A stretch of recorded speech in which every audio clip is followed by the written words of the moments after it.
I've decided to get rid of my pedal kayak. It's the same kayak as the HooDoo Tempest 120P or the Brooklyn Kayak PK12 or the Midwest Watercraft, I think it's a RP120. They all order their kayak from China and then put their labels on it. This is none of them because it doesn't have any labels on it. Actually, it was a Affordable Adventures 12. Anyway, some of the things I didn't like about the kayak, well, not this one. This one is great. But if you buy the HooDoo Tempest, it's got this mounting thing here, and if you have this closed, your hatch won't open because the little metal thing sticks out over here, so your front hatch doesn't work. This one doesn't have that problem. I can actually open the hatch all the way because it doesn't have that thing. Not only that, when I'm not using this, I can stand it up completely out of the way, and I don't have to worry about that other thing digging into the front hatch.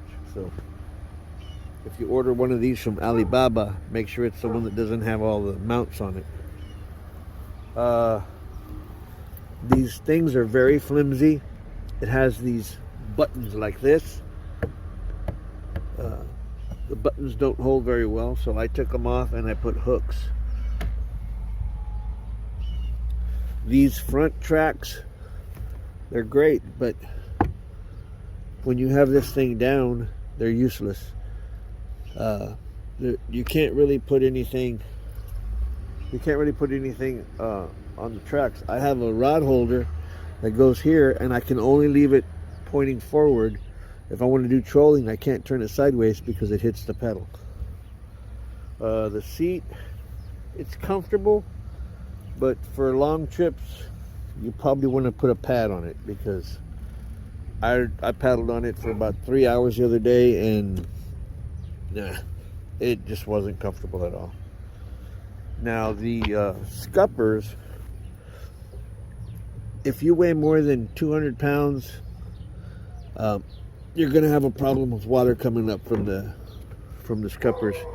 They have no venturi on them. In other words, most kayaks have this back end, trailing end open, so when water goes by, it creates a venturi vacuum. These do not have that. They create turbulence, and the water comes up through the kayak, so there's always water on the floor. I mean, it looks like a cool design. It's just the 460-pound weight capacity is BS. I weigh less than 220, and when I sit in here, the water is right at this first lip, and when I start pedaling, there's a 1/4 inch of water throughout the floor. So I had to get me one of these desk trays that you put inside of your office desk, so that I can put things in there and don't have to worry about them getting wet. The rear hatch is very flimsy, and mine flew off on the second trip I ever took with it. It also had one of those buttons like that here, which I replaced with a hook, and I used my seat, and look at that, it's actually not even hooked on right. I used my seat bungee. I actually had to replace these because the ones that were on here were just not holding anything. So anyway, mine flew off, so I took a piece of King Starboard and routed out the inside of it so that it fits, and it's heavy, so even if it does come loose, it'll probably fall back here. I haven't got this tied down or anything. If you have the same kayak as me, there's a handle here. Just take a simple zip tie and zip tie this bungee to the handle. What else? This stuff on the side is for mount or for tying stuff down. Everybody calls it an anchor trolley. It is not an anchor trolley. It's just some stupid wires or stupid string. And I don't know why you would tie anything to this anyway, because it's right at or below the water line. What else? If you have the rudder system that comes with this, the under kayak rudder system, you're going to have this problem. The rudder sticks out right here, so you can't drag the kayak. You can't drag the kayak because the rudder is going to be dragging. And not only that, if the stem sticks out beyond this, it's going to hook into grass. So I've used a tail rudder.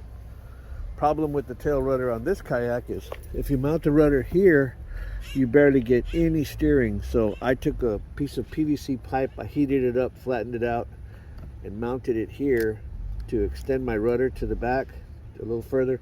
I still don't get a lot of good steering because of how close these are.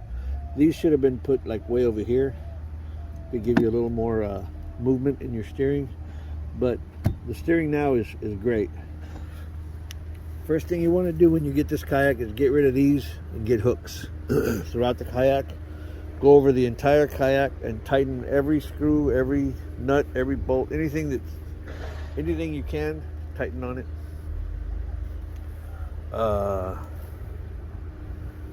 like I said, if you weigh more than 220, do not get one of these budget kayaks. If you're going to get one, get a 13-footer or larger, or a wider kayak. But I mean, it's a great kayak, but these are just things that don't work for me, so I'm selling it. Hey, thanks for watching. I hope this gives you a little insight. Everybody who does a review on this kayak has either barely got it or is afraid to point out the bad things about it, and all they do is say it's got this and it's got that and this is great and that's great. But after a year of using, this is a 2021, we are now in 2022. The date on here is from June of 2021. So I think it's June of 2021. Yeah, June 5th, 2021. So I'm just 1 year into it. I've only used it 3 times, but the reason I've only used it 3 times is because I have a lot of other kayaks and boats to use. I mean, that rack has 3 on the top, 2 there. I have another kayak down there, another one on the bottom. The Ride 115 and the Feel Free 11.5. Those are going to be my 2 go-to kayaks, and for speed I have a Trident 13. And for river rafting I have a Hydra that I sit inside. I've got a tandem on that side. I've got a sea kayak on the far left, and on the very top is a pontoon Kiwi angler kayak. But that's not what this is about. Hey, thanks for watching. I hope this review or overview after being used helps.